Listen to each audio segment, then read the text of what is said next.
Certainly, I mean, our confessional documents, as you say, I think they have some flexibility to allow for some diversity of understanding. There are some things that we have to affirm, and then there's a little bit of room for understanding it a little bit differently.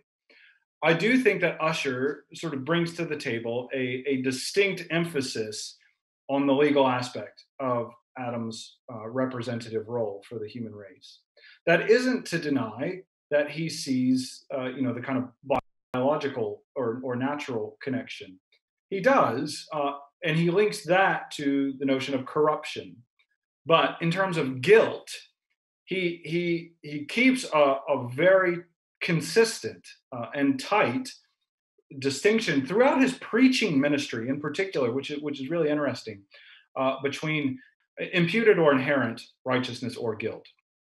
And I think that he is really ready to talk more at length than some others about the representative dimension.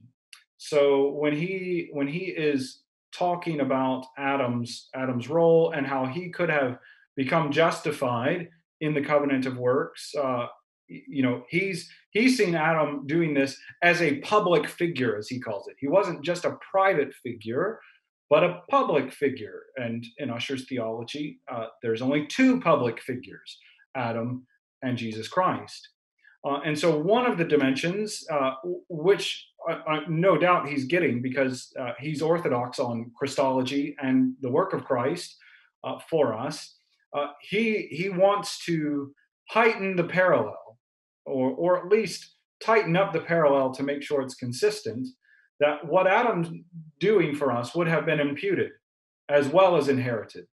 So without denying the inheritance aspect, Adam's guilt was imputed.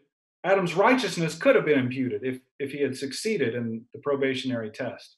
And I think that he is thorough on that point, which marks, I don't want to say that Ussher was sort of the most original in coming up with these ideas. But he certainly marks a point of transition when this becomes more thoroughly implemented in the Reformed tradition. And I think we can easily pinpoint it to him in specifics because he's the primary author at least, of the Irish Articles.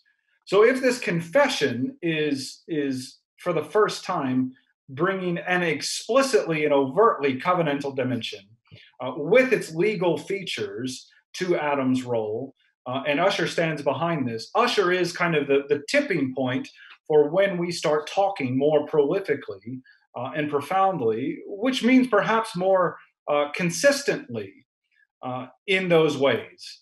And I think that cashes out if you look at his sermon manuscripts. I think he's one of the clearer people on always balancing the back and forth of imputed versus inherent. And he preaches for a few years on sanctification, it's an interesting set of sermons. And one of the key things that he's pushing is that imputed versus inherent theme.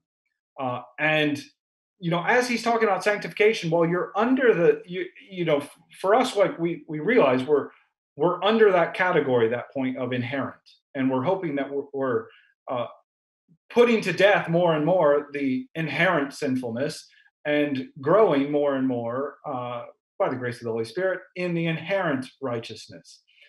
And so in that regard, I mean, he knows that, and he knows that's what sanctification is about. And yet at the same time, he also knows, well, my hearers are probably not going to remember this distinction as well as trained theologians. And so he's banging on and on and on pretty frequently of, remember that I already talked to you about imputed righteousness. Yeah. And now we're talking about inherent righteousness. And these are different.